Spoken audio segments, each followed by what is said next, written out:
Hey everyone, thanks for joining Kings Talk presented by Cap City Crown. This is Tony. With me as always, we have John. The last time we left off last week, the Kings were headed on a 6-game road trip all on the East Coast. And 3 games later, me and John made a couple predictions. They're at 1-2. I personally said at the end of the 6 games, the Kings would be sitting at 3-3. And it's still kind of looking that way. But John, what do you remember what your prediction was? I want to say it was 4-2. I'm just calling you out. Yeah, I think it was. I said that I kind of was predicting that they were going to win. I was making the bold prediction, although I wasn't ballsy enough to actually say it. I made the bold prediction in a way, implicitly, that they would beat Milwaukee, and that did not happen. And I said explicitly that they would go to Cleveland and lose, because I thought that you go to a team's house after you beat them on their home floor, and they're a really good team as well. I thought they would have done what Milwaukee did to you or something, but it was the other way around. And I kind of also said that they were going to beat the Knicks. I think I said you were just wrong, huh? 0-3. I was wrong on every game. I'm like, they can go and beat the Knicks. Everybody was telling me I was wrong on that one, though. That they would beat the Knicks? A lot of people were saying the Knicks are going to beat them. Really? A lot of people were just like, just from what I said, I guess I shouldn't. I don't talk to like a bunch of Kings fans in my daily life, but like on Twitter, I feel like I saw a good amount of people that are like, yeah, I don't know, the Knicks are playing well. I think the Knicks might win, And, I think just looking at their last couple of games, I think the Knicks were playing really good basketball. So people were kind of pointing to that. But I thought they could go there, and that was definitely the second most winnable game, right? I mean, other than the Pistons game, like that was the other game you win for sure. Or like you said, it's the second easiest game. Now, I still don't know if 3-3 is even possible. If you don't beat Philadelphia tomorrow or today, because this is technically Monday night, but we pretend it's Tuesday because that's when we post. Just throwing that out there. If you don't beat Philly, we saw how the Kings played against the Hawks on their other back-to-back earlier this year on the road. So, and especially against Toronto, I don't know. I feel like Toronto is one of those cities we haven't won in a while. I don't quote me on that exactly, but I just feel like I don't know. Can you just look it up that easily, you think? I'll look it up right now. Yeah, okay. Yeah, you look it up while I talk. But yeah, Toronto's just one of those places. They've had a good team for, 10 years now. Really, ever since Kyle Lowry came over. Maybe it took him a couple of years, but it's been a good team, good franchise, tough place to play. I don't know, the Raptors, they're always just a solid team. And the Kings always, this is a different Kings team, but second night of a back-to-back against just a solid team on the road. That's always kind of a scary game. I have more faith beating the Sixers than I do the Raptors. I just feel like the Raptors just have our number. At least maybe James Harden. I feel like James Harden sometimes has bad games against the Kings. Embiid, that he's good. I think he dropped 56 the other night or something. So, I think the advantage against Phil. Well, first of all, before I interrupt you, I'll interrupt you with the pertinent information, which is in the last 10 against the Raptors, the Kings are 1-9, but they did in fact beat the Raptors in Toronto in that one win, which was okay. When was it? Do you know? It's January 29th, 2021. Oh, so it was almost 2 years ago. Yeah. Last year, technically. Yeah, but they lost both meetings this past year. So this past season. And so I was going to say about Philadelphia, though, one thing about Philadelphia is they're ranked really high defensively and ranked like middle of the pack offensively. But over their last 5 since Embiid's come back, they've been top 10 offensively, and their defense has been down significantly. Interesting. But, so I think the King, I don't know. I said this about the Bucks, but for different reasons. The Kings could have could have a chance to really win in Philadelphia, but I don't know.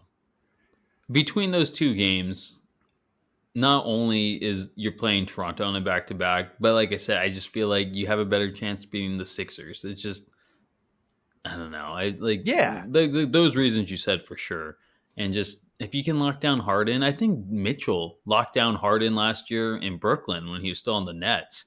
I think he shot like 0 for 8 against them or something. I think like 2 days later, he's like, I want to be traded. And it wasn't, I mean, who knows? Maybe it was the reason. But I just remember that happened and he requested a trade. So he had a poor shooting night and the Kings beat the Nets that night on top of that. So if you can lock down Harden, stop him. I mean, I think the Kings have a decent chance. And not to cut too far into our topics, but I do believe Fox was practicing today or yesterday. He was practicing on Monday. So he might come back too, which will help. But again, we'll get to Fox later on. Definitely relevant, though. And also relevant, Alex Len didn't practice on Monday with illness.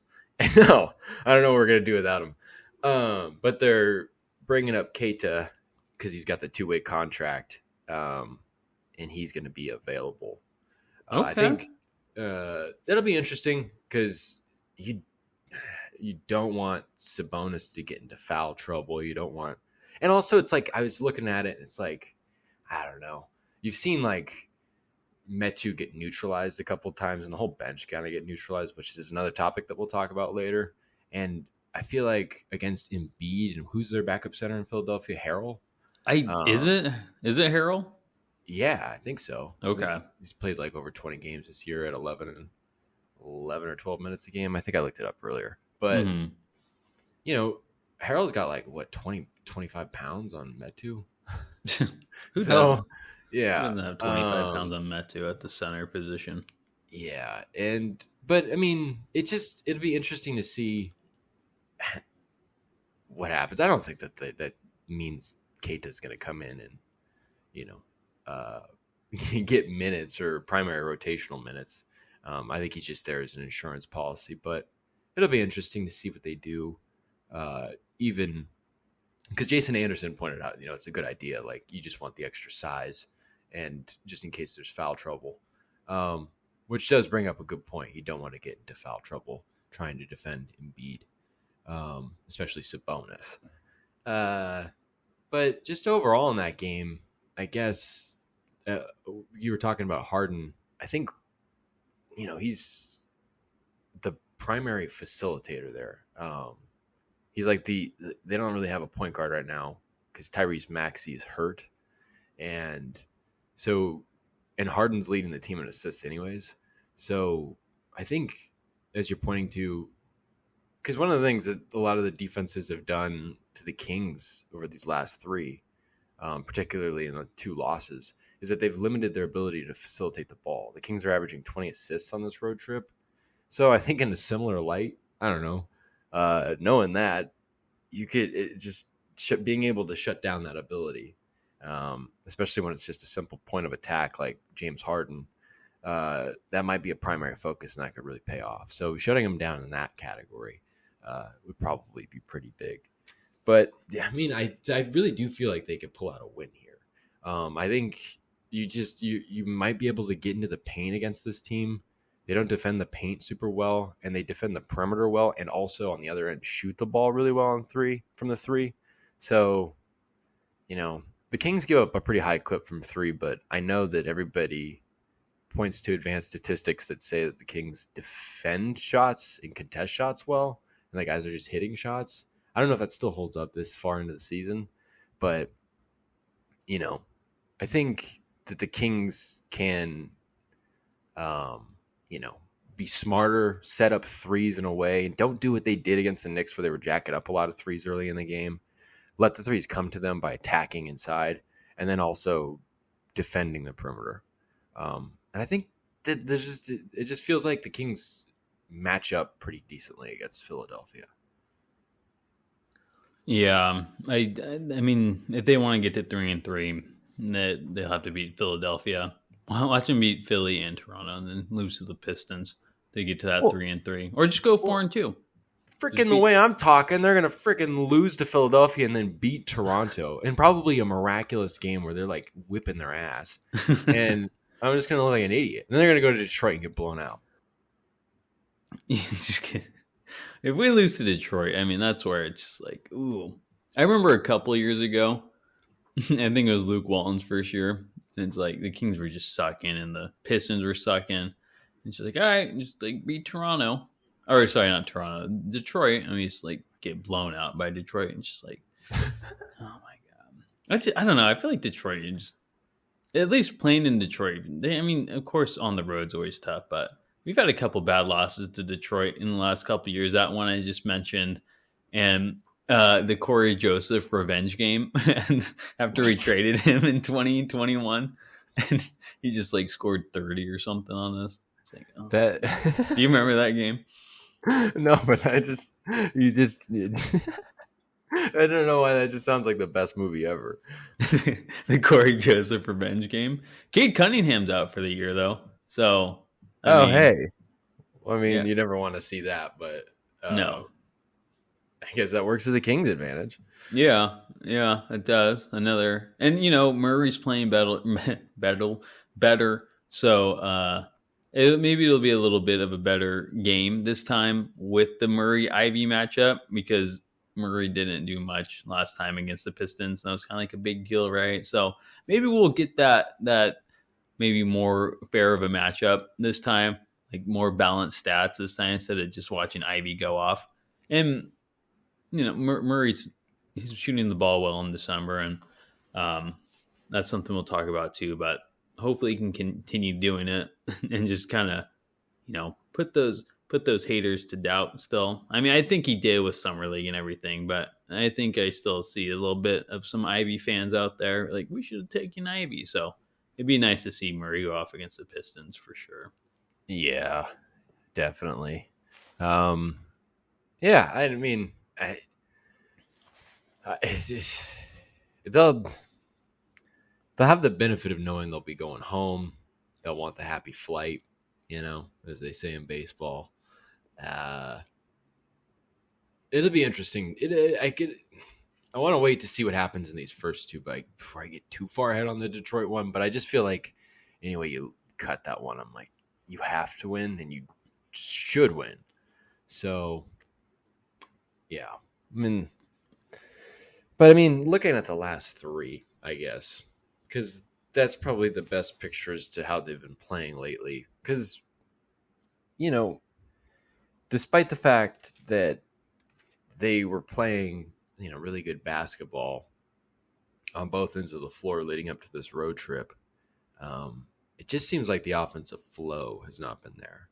And I think a lot of that goes to the three teams they played. They did a lot to disrupt the Kings' ability to, as I was saying earlier, facilitate the ball, to secure, I think definitely against the Knicks and even against the Bucks too, to secure defensive rebounds, which they were doing really well earlier in the year. They were giving up a ton. I think they're giving up, I don't know how many offensive rebounds. I think they gave up 17 in Milwaukee. They only gave up 8 in Cleveland. And they gave up 15 in New York. But they were just like especially bad at it in New York, in Milwaukee. And, I don't really know if that has everything to do with just the Kings getting out schemed or whatever. But, I think it probably has a combination of being on the road. This is a tough road trip. It's a rigorous task every time they go out there on the floor. But I don't know. What have you seen? 1 and 2, you almost feel like based on the way they played, they kind of just threw 2 games away. So how are you feeling after the first 3 of this road trip? I feel okay because I was you lose to the Knicks and you expect them to win that game, but I also kind of expected to lose to Cleveland and the Bucks. I don't know. When I say I expected them to go 3-3, right? I expected them to beat the Knicks. I expected them to beat the Pistons. And I expected them to win one of those 4 games between the Raptors, Sixers, Bucks, and Cleveland. So you beat Cleveland, but then you lose to the Knicks. So that means you're banking on beating 2 of those 4 teams I just mentioned, as well as the Pistons. So I don't know. It's tough. I mean, I still think I don't know. The game to win would be Philadelphia, especially on that back-to-back game. The Kings just didn't give me a lot of hope after their last back-to-back against the Hawks. Like I mentioned earlier, they looked really bad. And so going to Toronto after a back-to-back, it's like, ugh, I don't have a lot of hope in that game. So it's that Philly game for me that I think they could win between those two. So I don't know. I don't really want to end a road trip 2-4, but I don't know. I'm kind of leaning that way a little more. I'm a little disappointed they didn't beat the Knicks, and it wasn't like they got beat by the Knicks, right? It wasn't very close. So I'm feeling, I don't know. We didn't have Fox, so whatever. We didn't have Fox for 2 games, but we did win one without him. I don't know. I feel like I'm just going in circles now. You have to beat Philly and you have to beat Pistons, and then I'll be or Toronto. You have to win 2 of the next 3, and 2 of those games are going to be tough. So I think it'll be, not a successful road trip if you go 2-4 in it. Personally, Yeah, but based on the last 3 games that they played, they really looked like out of character offensively. They've aside from the fourth quarter against the Cavs when they went on the 19-0 19-0 run, their offensive flow has looked choppy. It's never really gained a sustainable stretch where, I mean, it has at times, but especially, I guess maybe I'm thinking mostly of the Knicks game, but even the Bucks game, Mike Brown was saying that Milwaukee controlled and dictated everything, and that's how it felt. And yeah, the Cleveland game was a lot like closer. It was like kind of just, it felt like it was just going to go down to the last few possessions, and then the Kings just, like I said, turned it on.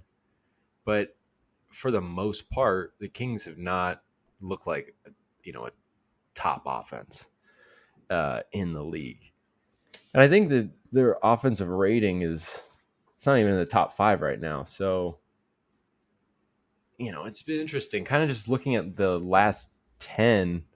Their defense has stayed. Their defensive rating on the year is 112, and in their last 10, it's 107.9. But in these last 3, it's still pretty decent. But 112.1 over these last 3. So even on that end, it hasn't been that great. Just looking at these previous 3 games in particular. So I mean, it's got to be like the absence of Fox being on the East Coast, and also I do, especially with the offensive struggles, and Fox goes into it. The absence of Fox goes into it a lot, and the injury to him both ways. But I mean, the way Milwaukee and New York and even Cleveland to a certain extent just shut down the Kings' ability to facilitate 20 assists per game over the last 3.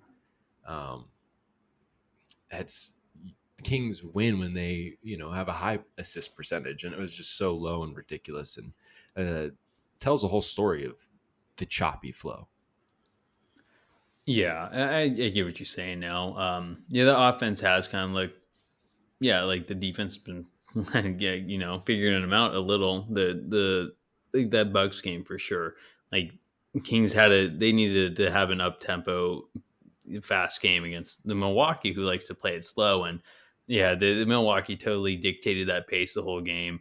The Bucks kept it slow, and you got to run against the Bucks if you want to beat them. And Cleveland game, it just, like you said, just their ability to facilitate. Same with the Knicks game. I think Sabonis only had like 3 assists against the Knicks the other night. So that's kind of telling. You kind of want them to see him in like the 5 and 6. And I don't know, like they definitely have to figure it out. And like you said, Fox is out. So I mean, that's a big piece of your offense right there. And that's always kind of surprised they won that Cleveland game.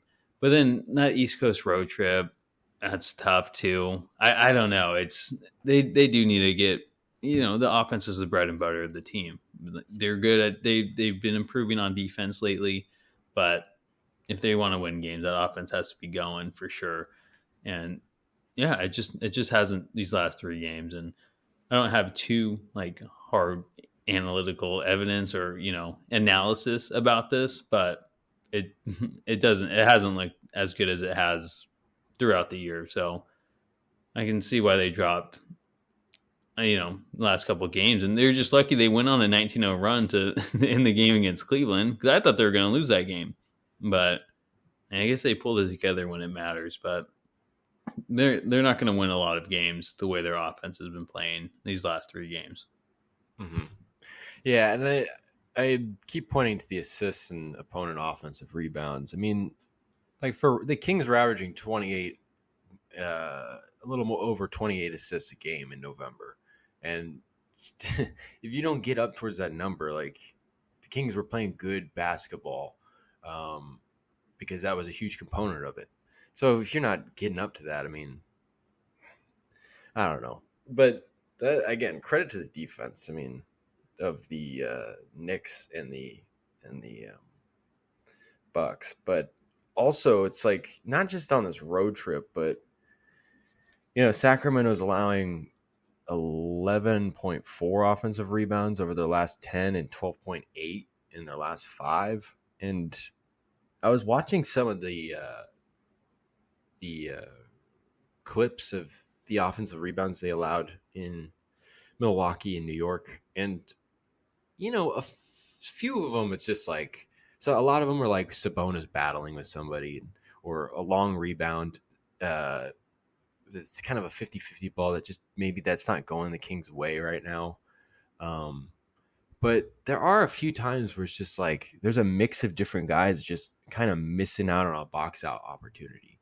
I feel like a few times kind of looking through it, you see kind of like Monk, Metu, maybe a guy like Okpala, Fox, but he's maybe, I don't know if the foot injury has anything to do with that. You don't want to box out a big guy when he's coming at you, or maybe you can't necessarily, but it just feels like, and maybe this is a little conjecture, but from what I feel like, it just feels like some of the fundamentals that produce doing the little things, as they say, like I think the screws just need to be a little tightened there.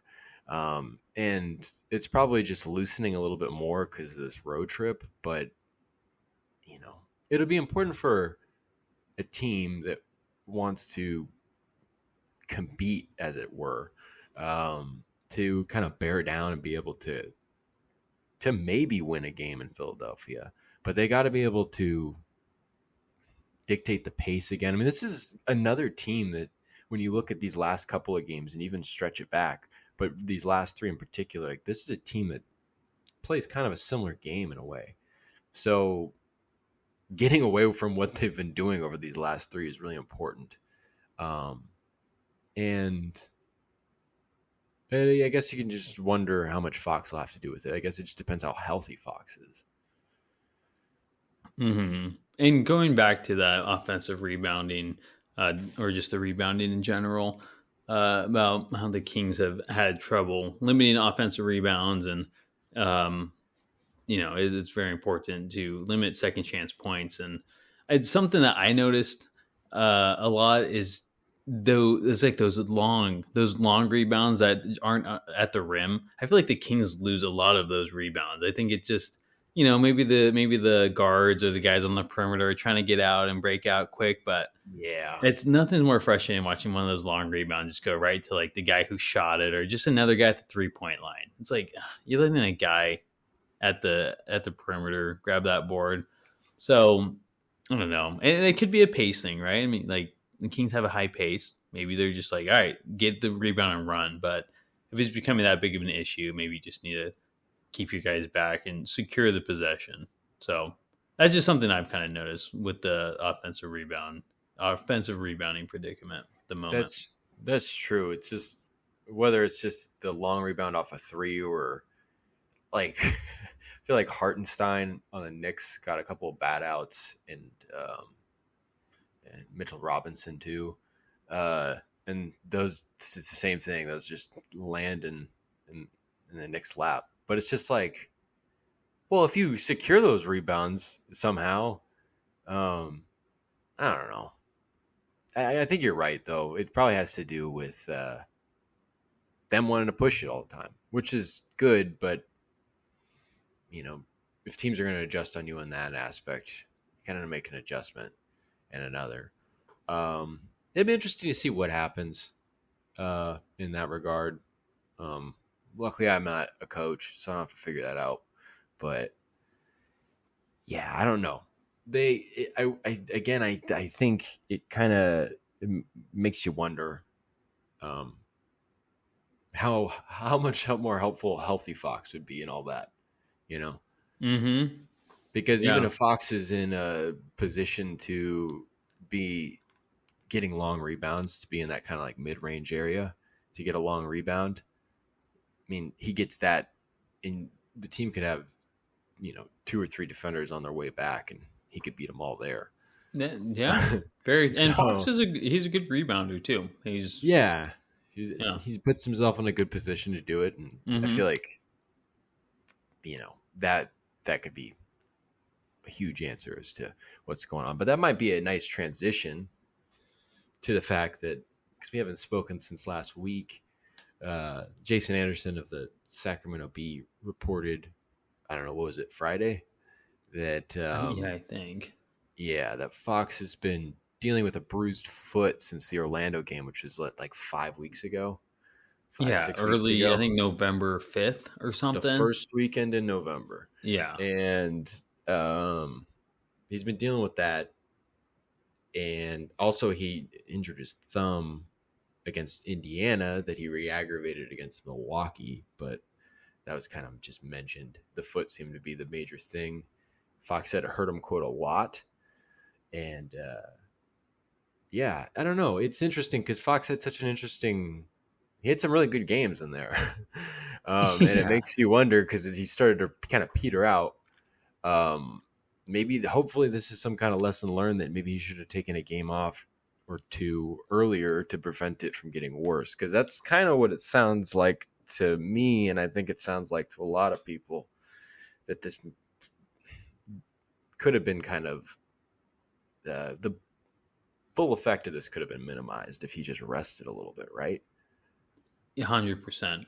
Yeah, 'cause, I mean, he heard it on November 5th against the Magic, and he had a big game, hit that game winner from half court, and then he went on a run after that. I think he got player of the week nominee, then he got player of the week, and then kind of after that he started petering out on that road trip right before Thanksgiving with who did we play that week? I don't know. Oh, it was that Hawks game, that back to back that I referenced earlier in the podcast, and he kind of just started. It was that Hawks game, really. It's like, okay, Yeah. like, he didn't show up, but it's like second game of back to back because he did well against Memphis the night before. 32 points against Memphis. Yeah, he had 18 against Atlanta. 18, 20 against the Celtics, and then he hasn't broken 20 since then. He sat out the last 2 games. But just like that report comes out, it was like 6 or 7 bad games in a row. Not bad, but I mean, Kings won some of those. But it's like, all right, like Fox is going from scoring 30 a game the last 2 weeks now to he can't even reach 20, and he's not driving. He looked off, like he was sitting in the corner, not really doing much. And so then you hear like this comes out, and it's like, yeah, he hurt his foot, and he's like, yeah, it hurts a lot. Like, okay, yeah. Like, I get it. And then, like, Anderson's describing, like, they're putting, like, ointment on it and doing a light wrap on it. I'm like, what the hell? Like, yeah. Like, just rest, dude. Like, I'm glad they, I don't know. At least if you're not going to rest it after that game, it's just like, okay, he was still, like, he won player of the week with this foot injury. But it's like at least after these 6 games or 7 games where he was like, all right, what's going on now? Like, it's maybe do that a little earlier in that bat than like when it started to be noticeable that something was affecting him. But whatever. I mean, we went 1-1 without him because I think he's coming back tonight. So hopefully it's those 2 nights off, those 2 games off have helped. But this could have been preventable. I mean, not preventable. I guess he's missing 2 games regardless, but you wish Well, they did it let me sooner. put it this way: what Yeah. if what? How big of a difference would it have made if he sat out the game in Atlanta? Yeah. I mean, Second game of a back to back. I mean, like, yeah. not Very saying you true. want to throw in the towel on anything, but you know, it's a game that you don't have the biggest probability of winning. And I think they were winning though, right? That was still yeah, they that had could a have been win 8 streak straight, going. right? Yeah, that makes a lot of sense. But That's probably why. I guess. I mean, I'm then, not saying it's right, but I can see their reasoning. okay, But and then that pivots into, doesn't that turn into a lesson? Which is like I said earlier. yeah. Like, hopefully that turns into a lesson, especially if you want to be a team in it for the long haul.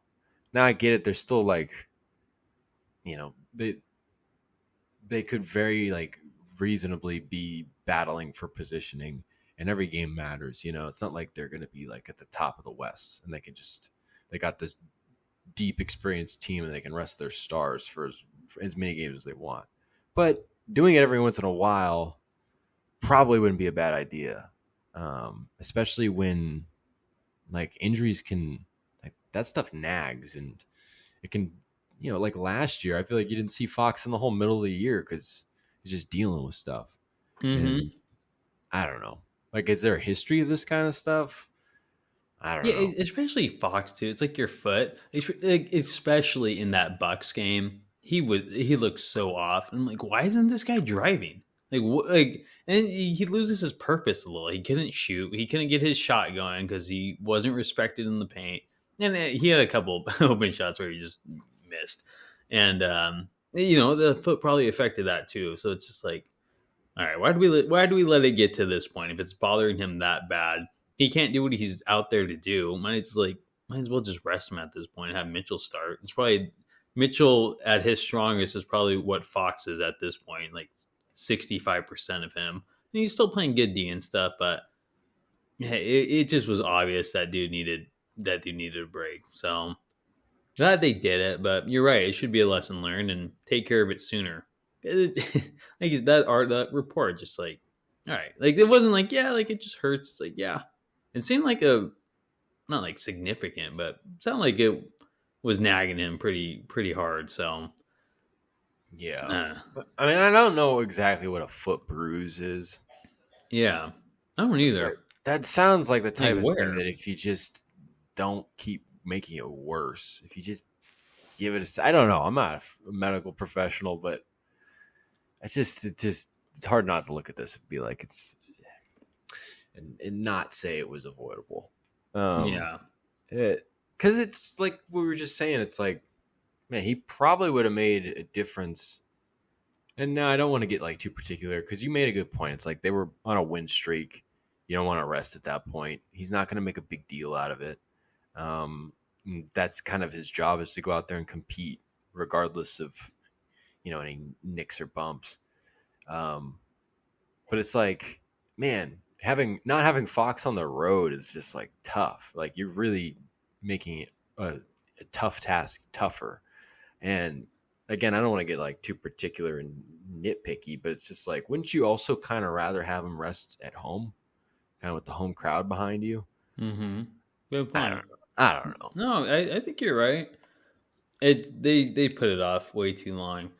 Um, at the end of the day, it seemed like just after the article, and it was like there's no. I felt like, I don't know, would they have rested him if that article didn't come out? Because in the article it said they had Yeah, no intentions of him missing time, and then that's a good point. I think I forget, did that article come out before or after the Bucks game? Do you remember? Uh, it came out after the Bucks game. Yeah. Okay. And then he sits Because the next 2 games, so it's like, oh, okay. yeah, I don't know. Did that come out? I can't remember. Did it come out Thursday or Friday? I think I have it right here. When they played the Bucks, It came Thursday, out on the 8th. Oh no, it came out Thursday morning. and when they played Milwaukee, Wednesday. So it was right in Wednesday. between the two Okay, games. that makes sense. So, Yeah. I mean, good. I don't know. I mean, Fox spoke to them, so maybe, I don't know. It's kind of weird, but Yeah, I'm not at sure. the end of the day, I'm glad I'm glad he at least took these 2 games off, and I hope he's okay to go tonight against Philly.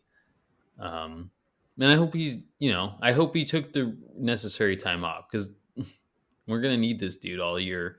It's game 25, 26 tomorrow night or tonight, so we'll Yeah. see. But you're right. It would Should be a also be lesson. interesting. It'd also be interesting to see if they would either, and I don't think that they would do this voluntarily, have Fox sit the second of the back to back, or if it'll be interesting to see how he feels after one game. Um, I don't know. I guess that's just something to keep an eye on, but it just seems so. It seems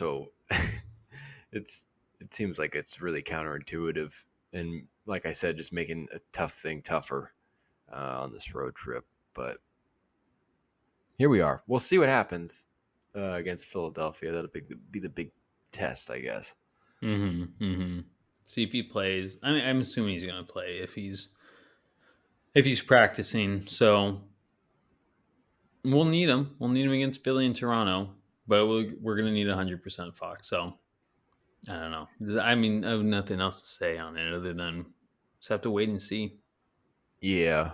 Another reason Fox would be really useful is because, and I don't know, I think we may have touched upon this, but Sacramento's bench on this road trip hasn't really done anything. And I think that coming into the road trip, they were averaging over 40 points a game as a bench unit. And I think in these first 3 games, they're averaging like 24 points a game. And Malik Monk only has 2 assists. You're not really seeing so much of the energy boost. There's stretches where they play well, but they're not having the same impact as, when the team was winning all these games and whatnot before this road trip.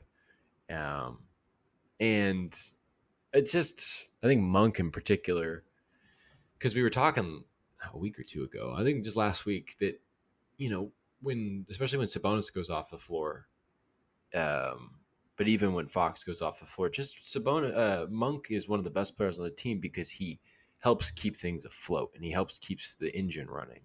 And he does that by pushing the ball, pushing the pace, pushing the ball into the paint, where he facilitates and can score. Both things open up for one another, and it really lights a fire under everybody and gets things going. And then all of a sudden the opposing team has Sabonis checking back in or whatever, and you don't get a break. And when you take that away, it really not only takes away a huge asset, but now you're forcing Sabonis to play more on an already grueling road trip and work harder.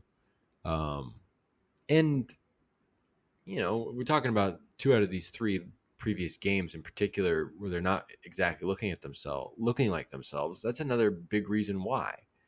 And, again, it's interesting because Monk said, I think a week ago, that he's able to get really easy looks at the rim because teams just expect him to pass now. That which kind of just gave off the impression it's like, man, this guy's got everything at his disposal. And then he comes into these games and he's got 2 assists or whatever over the last 3.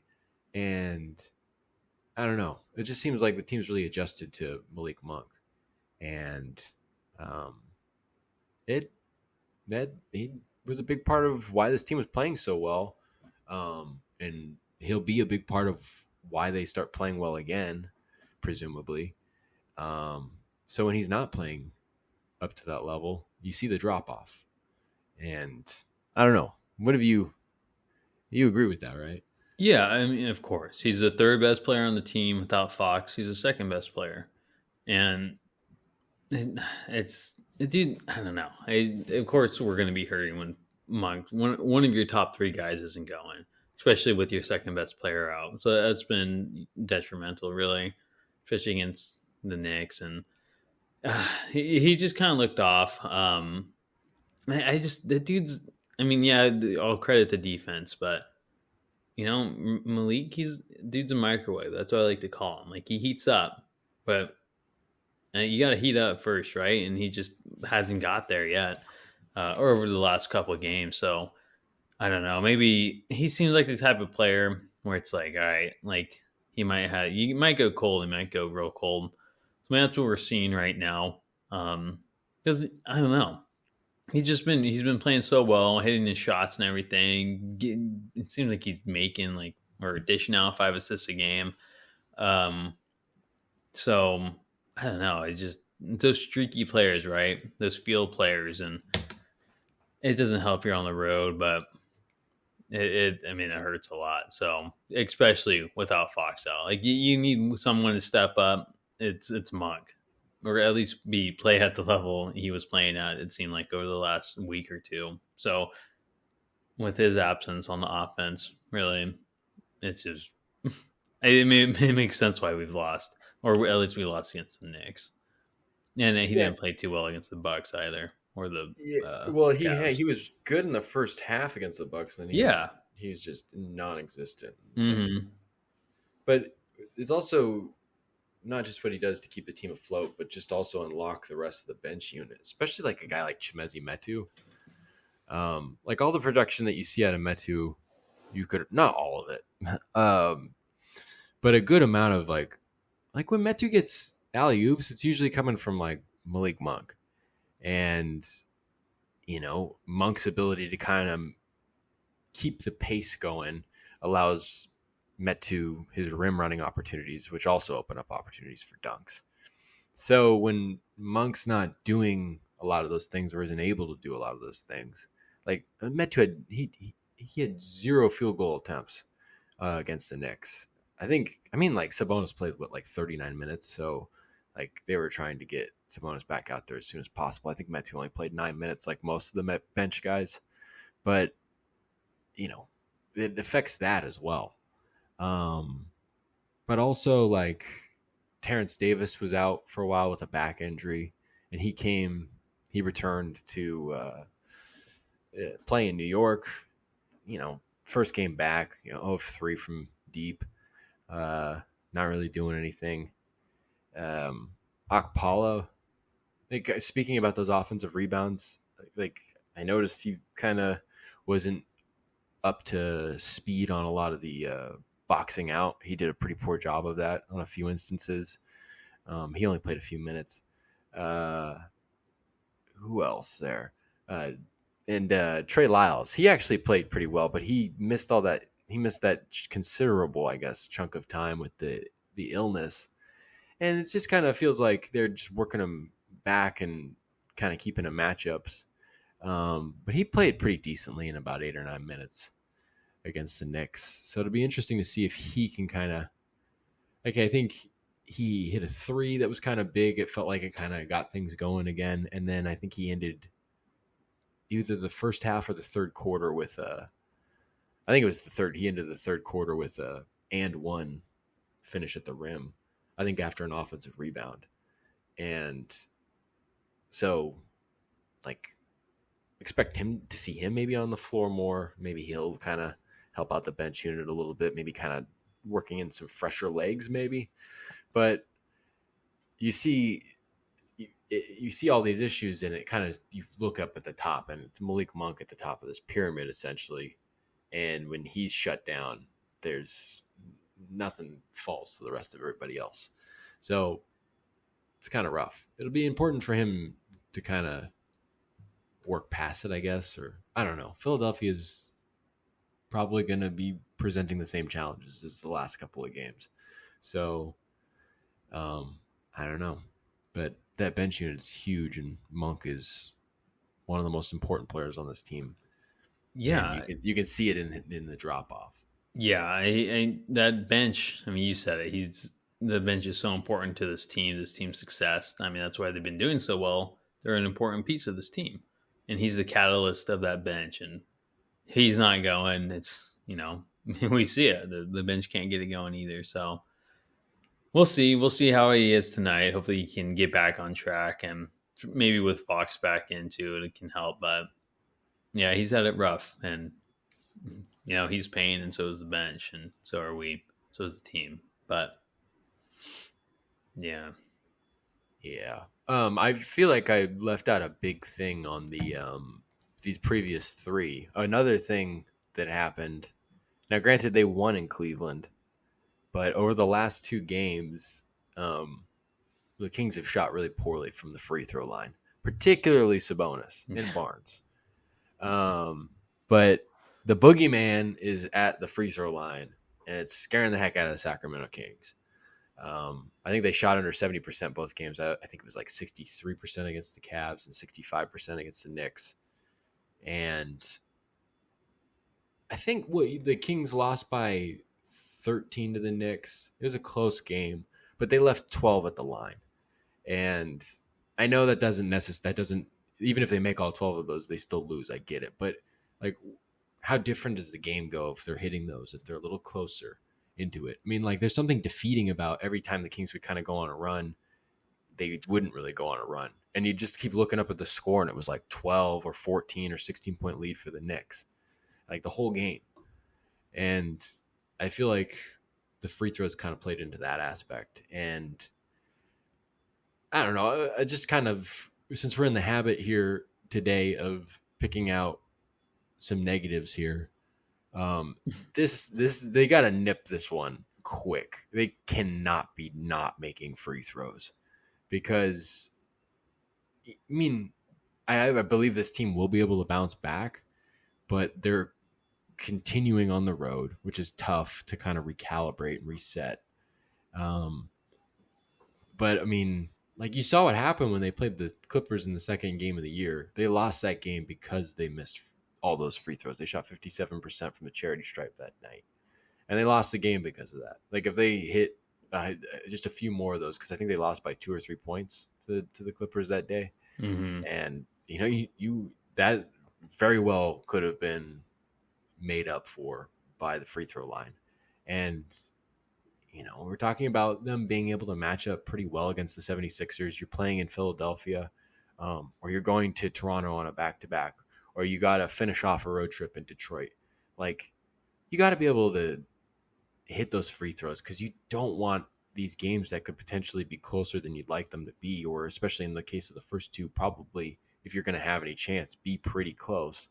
You're going to need to capitalize on that. And we were kind of pointing to other things in terms of, like, they need to tighten the screws on some things. This actually might be the most, even though it's just the last two as opposed to stretches of 5 or 10 games even, this you don't want this getting out of hand, particularly in Sabonis's case, because he gets like a quarter of his points from the free throw line, and Harrison Barnes gets, I think, about the same amount too, and his is a little below his season average over the last couple of games. So I don't know. Am I overreacting, I guess, about the free throws after 2 games? I mean, there's nothing worse than leaving points at the line. There's nothing worse. They're free buckets. It's something they teach you, from such an early on age. You got to make your free throws. So it's just more frustrating. I mean, the Kings, I don't know, they've had their games where they shoot bad, but I feel like they've been a decent, I don't know what they are ranked, but they've been like a decent free throw shooting team this year. And it's annoying. Like, you gotta make your free throws at a decent clip, right? And it's a bonus. Yeah, he is not like good from the free throw line, and especially with Fox out. I mean, he's, I guess, your best scorer, right? So it's, when you see him getting fouled and then missing a free throw, to me, it's more frustrating than anything else. Because then, yeah, you look at it and say, if you make a couple more free throws, you could have won this. So. Mm-hmm. Yeah, I mean, yeah, you have to nip it in the bud. You got to knock that off. Really, just, I mean, yeah, nothing else to say. It's just frustrating more than anything. So the Kings have been good this year at the line.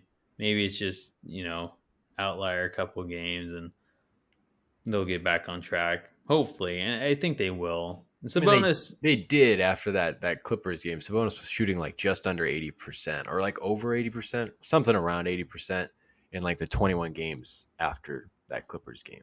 Yeah. Well, good. And that's But awesome. again, it's like, Mhm. as I said, it's like, while I do believe they'll be able to figure it out, it's like, will they be able to do it while they're on the road? I don't know. Because it That's was only one game that it really was bad, like where it was really terrible, and they snapped right out of it when they didn't leave California. Um, mm-hmm. but now they're on the East Coast. So it's a little, I don't know. Maybe it's a little different. It is. It is a little different. Again, I don't know. You tell me. Am I overreacting about the free throws after 2 games? I guess, as with No. anything else, they'll tell us by the results of the Philadelphia game. They'll I probably go don't. like 35 of 35 from the free throw line. And you know what? Good. And that's what not I what they want to see should it. do. Yeah. I want to see it too. I don't think you can ever overreact over a poor free throw shooting game, even though it's life and it happens. That's just statistics. It's just I don't know. It's like one of those things you can't control yourself. No one's guarding you. You just have the line wide open shot. I get it. It's not that easy, but I don't know. These guys are pros. You got to make the shots. As someone who likes to watch the game, I mean, like, I think free throws are an underrated aspect of it. And I love watching free throws go in because it's just such an ugly thing to watch a missed free throw. It's such an Yeah, ugly thing. that's true. They always say basketball is a game. It's like music. And it's like a free throw would be like the opening note of a solo. And it's like a miss is like fucking up that note, just like Yeah. just hitting the wrong key or whatever the deal is. I don't know. I don't play an instrument, but you know what I mean. And so if I had it my way, I would have the whole league shoot 100% from the line. But It's how it should be. Everyone should just go underhand. Put your pride aside. Rick Barry it. dude, I'm just absolutely. yeah, right. I know we're going to go on a little tangent, but nothing's worse than watching like when Dwight Howard. I mean, he's still. I don't know how his free throw shooting is in Taiwan nowadays, but it's like just change it up. Like, where's your pride in shooting like 39% from the line? Just granny that stuff. You could score like another 10 points a game, and you're already scoring like 23. You just Can, granny it. I don't can you know. can you shoot a hook shot from the free throw line? I don't see why not. That would I don't be know if so. anyone should unless you're Kareem, but Once there's a guy that came into the league, he's like, yeah, I just have to do it with my back to the rim. He shoots like 80. He shoots like 89%. It's like he does. I don't know. He nails it. well, you remember DeAndre Jordan? He's a terrible free throw shooter, and then Mhm. he switched.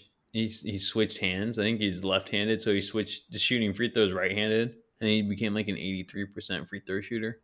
I didn't even know that. Same with Tristan Thompson. He's a lefty, and then he switched to righty, and then he's like decent. Kind of Is weird. that because like you're learning to use the hands, so I you're like I know. while it's learning and you're getting the kind of control over it, it's getting in the motion, and you're kind of like molding its growth almost. It's either that or people have literally just been using the wrong hand their whole lives. I don't know. Could you like I don't know. I can't imagine myself shooting decently left-handed in a. I could barely like do a regular shooting motion. I don't know. It's just some stuff left-handed just feels so awkward. And I guess if you practice enough, but like throwing a baseball, like, could you do a windup on the mound left-handed? Like just all of a No. sudden? No, it's hard. It's weird. You just feel awkward. Like you don't have the mechanics down. So I don't know. I don't know. It just has nothing to do with the Kings, but it is interesting. Granny Yeah. free throws. That's what Mike Brown should just do. It's like, all right, everyone. It's like, Anybody that's shooting below 75%, looking at you, Kevin Herter. I know. Why is Herter such a bad free throw shooter? I don't know, but yeah, he don't let him off the hook in this topic. Yeah.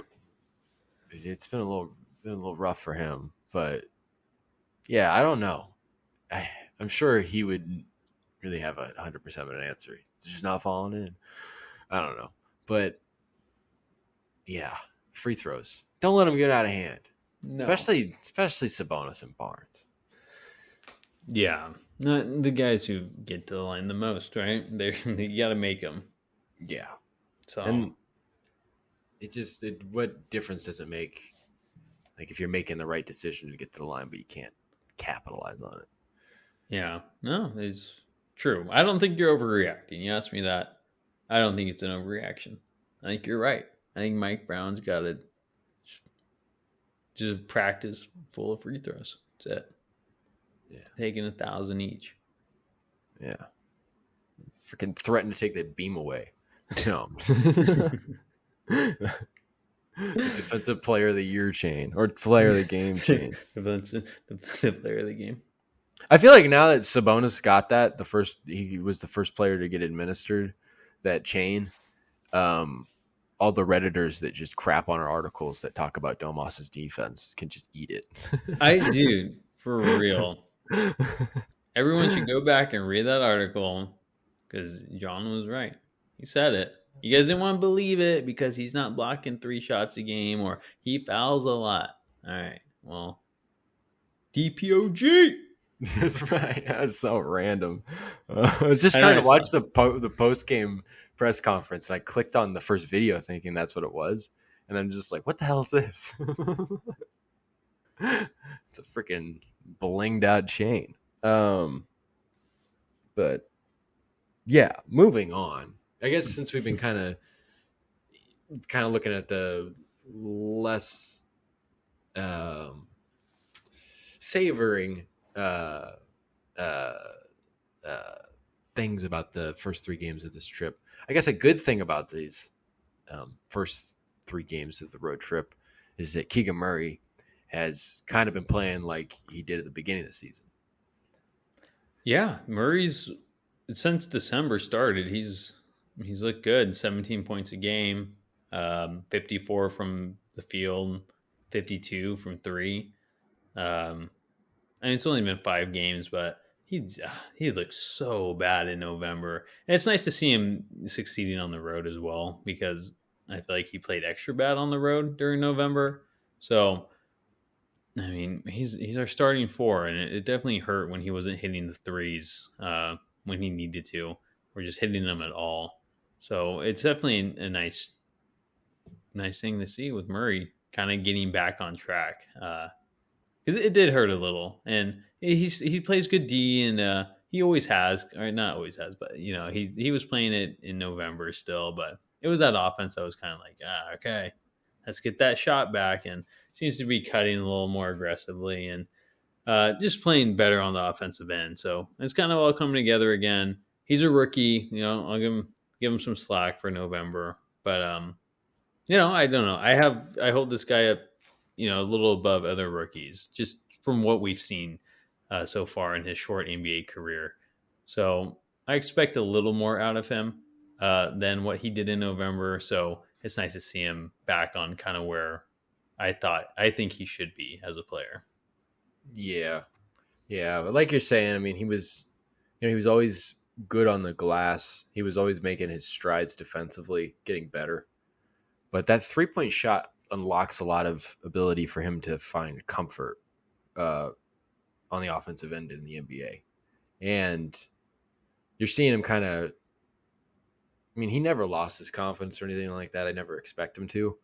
But you're seeing him kind of like gain that feel. But it is different than the college game. And it's different than summer league and preseason and whatnot. And I don't know. I mean, he finally, just to kind of talk about his defense, I was really happy to see against the Knicks because it seems like over the last several games, he keeps getting blocking fouls, standing in front of the restricted areas, the low man. He just hasn't had a break. He doesn't get a lot of breaks because he's a rookie on a lot of calls. He gets called for a lot of travels. I mean, everybody does actually. But he finally drew a charge against the Knicks. I think it might have been his first, or at least his first in a while. So that was really good to see. But again, that 3, thinking about the offensive end, at least here in the NBA, it unlocks and opens up a lot of other things for him. And just gaining a better feel too. But I mean, I think we said this in late October, but it's like it's all uphill from here, It's the only place you can go.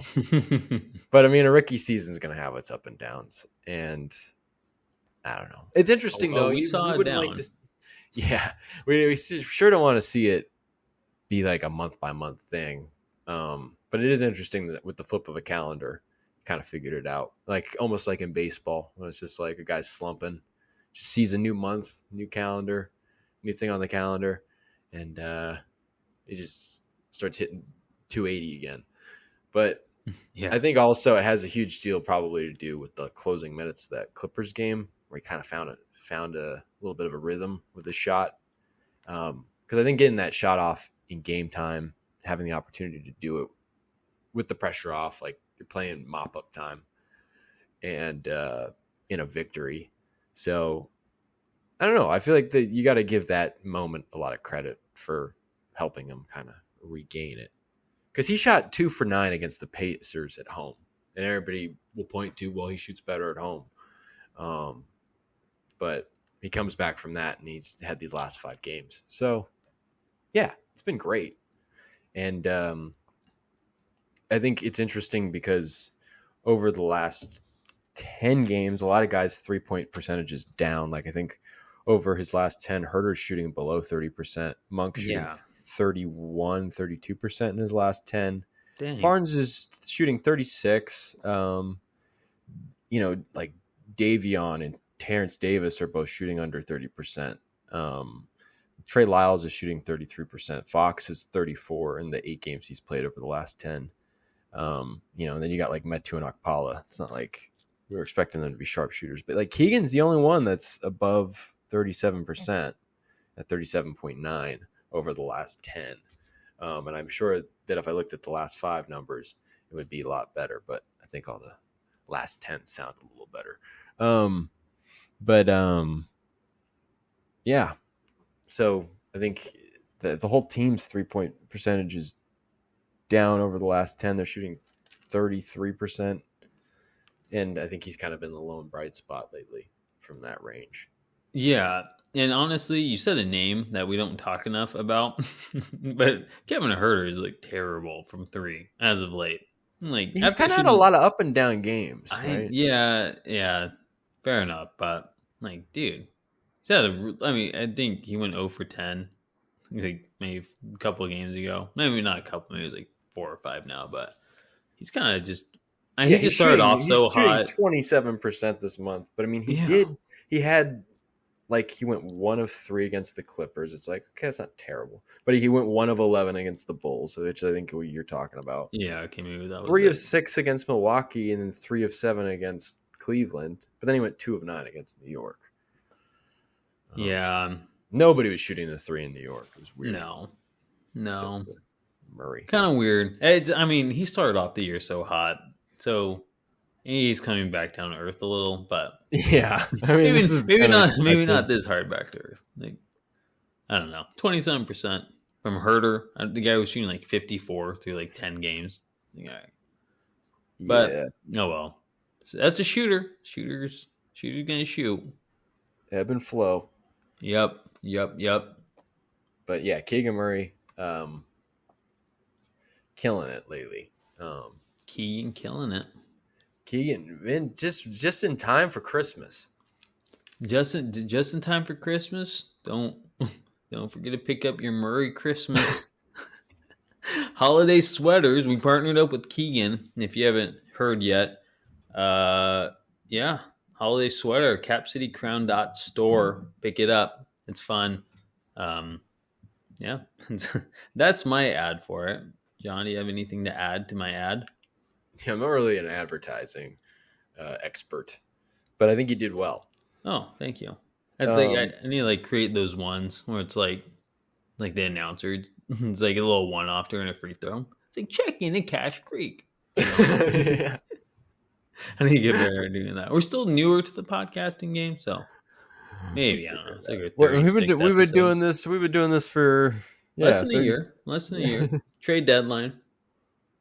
I think that was the time. But Keegan, killing it. But I don't know.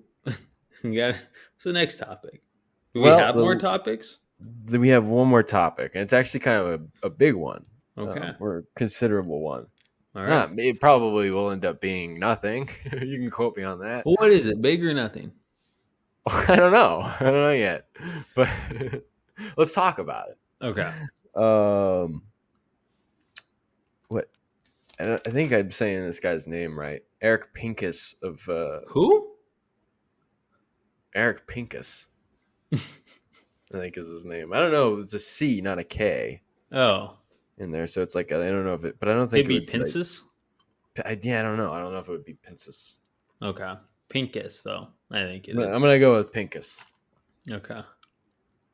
According to Eric Pincus of Bleacher Report, the Kings are said to have interest in Toronto's Pascal Siakam and OG Anunoby, and Washington's Kyle Kuzma. Now, first of all, Siakam's not going to happen because you would need to include probably a first round pick for Siakam, and the Kings can't trade a first round pick right now. How do you feel about the other two? I mean, first of all, that would, I guess, to just touch upon the first round pick, you're basically talking about, I don't know, a package deal that would include Harrison Barnes and somebody like Davion Mitchell. What do you, I mean, Kyle Kuzma, Anunoby, do you have any initial thoughts? Any kind of instinctual gut feelings? I mean, Kuzma, like I get we are trying to get Kuzma a couple years ago for Buddy, and then he had a good year in Washington last year. So I don't know. I just like he just doesn't fit this team anymore. I would have loved to have him last year, but it's not last year anymore. He has a player option next season that he's probably going to decline the way he's been playing. So I don't know, like what a 1 year rental for what? Like we moving Murray to the bench now? I mean, which isn't bad, but I don't know. I kind of like what we got right now. Like I don't know. I guess I wouldn't mind moving Murray to the bench, but I don't think it's necessary. And I think he plays well. I think he does a lot. He's always up there in the plus and minuses for the Kings, which is telling, I think, in itself. So I don't know. Kuzma just I get it. We try to go after him, but I don't know. It just doesn't seem to fit like maybe it did 2 years ago. But Anunoby, like that dude's a really good defender. I'm assuming you're getting rid of Barnes at that point for Anunoby. So, I mean, that would be awesome. I mean, that out of those three, and of course, you'd like to have Siakam the most, but like that's just unrealistic. So, I mean, if they can make an offer for OG, like go for it. It'd be awesome to bring him over. Not like the best 3-point shooter, but he's still scoring 19 points a game this year, leading the league in steals, and like I said, just a really good defender at that small forward position. So, I don't know what a package would look like. You would almost think that he would require a first round pick. Like I think he's that good. So I don't know. I don't even know if he's possible to get unless you. I don't know. The Kings just don't have a lot of, especially with that first round pick on until whenever 28 or not 28, like 25, 26 with Herter. I don't know. Like even Davion Mitchell doesn't have that much like attraction to his name. Like it's just like Murray, but you're not trading Murray this early on. So I don't know. I would love OG, but I just like, he's a little more realistic than Siakam, but at the same time, I think there's he's worth a first round pick or a top prospect, and so it's either Murray or nobody. I think. Or, obviously Sabonis or Fox, but that's not happening either. So no. I see it a little out of the realm of possibility for the Kings as well. But what do you think? Oh, I mean, that's like a lot of rumors that the Kings get thrown into.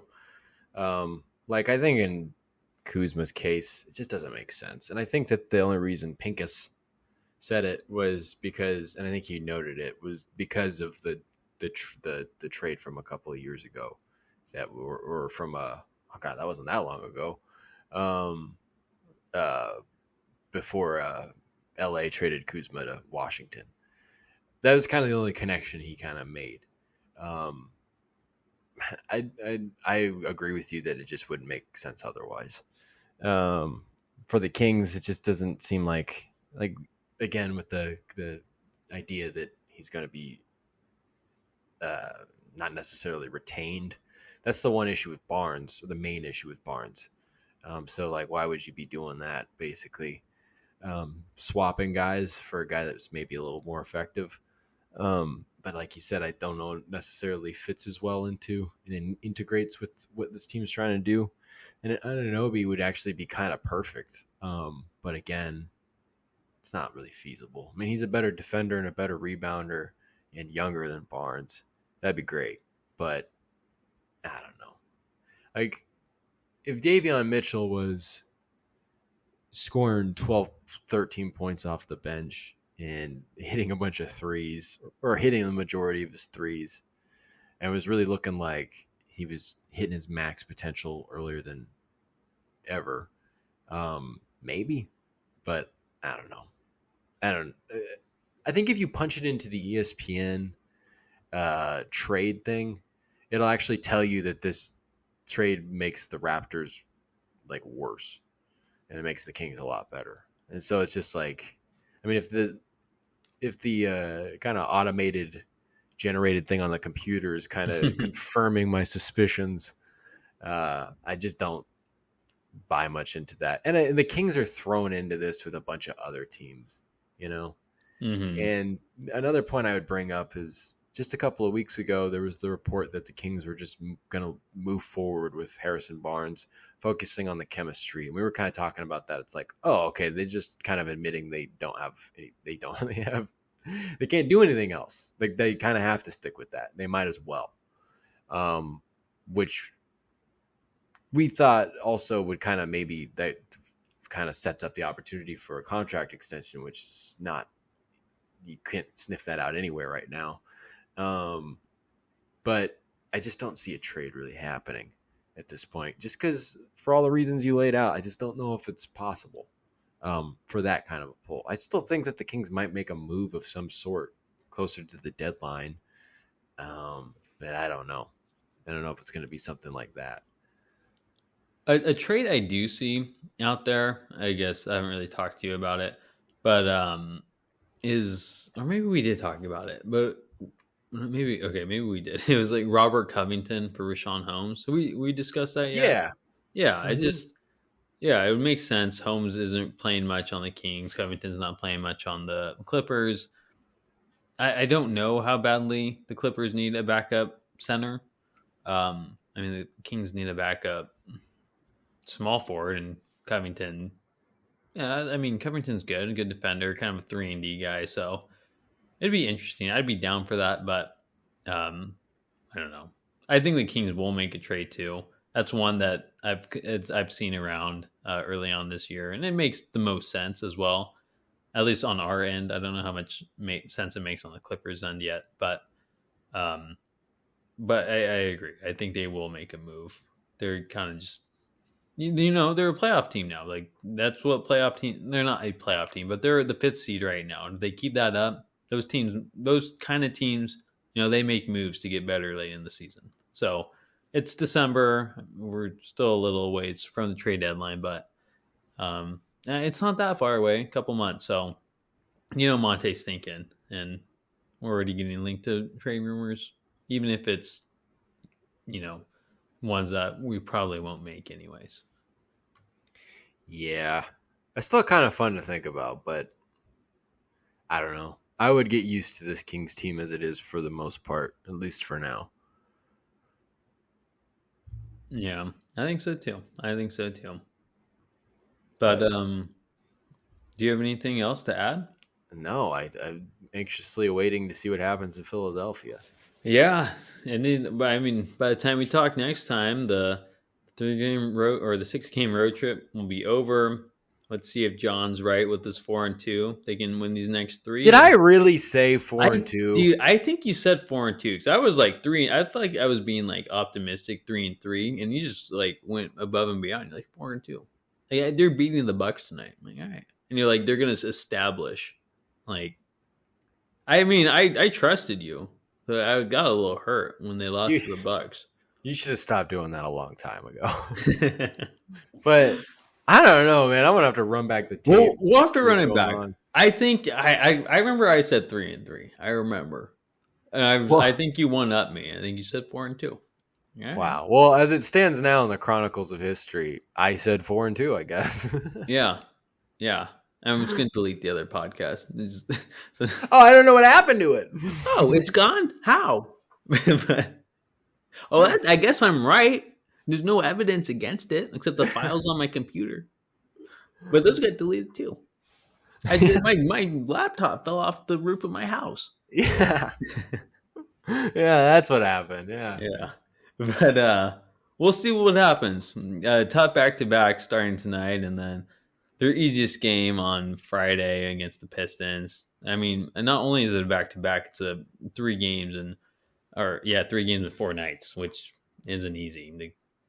Kings went 1-2 last time that happened, but they also won that first game. So we'll see what happens. We'll see what happens, and we'll check in, I guess, probably next Wednesday, after the Kings play on Monday, because they have a Monday game. So, John, anything to wrap it up with? No.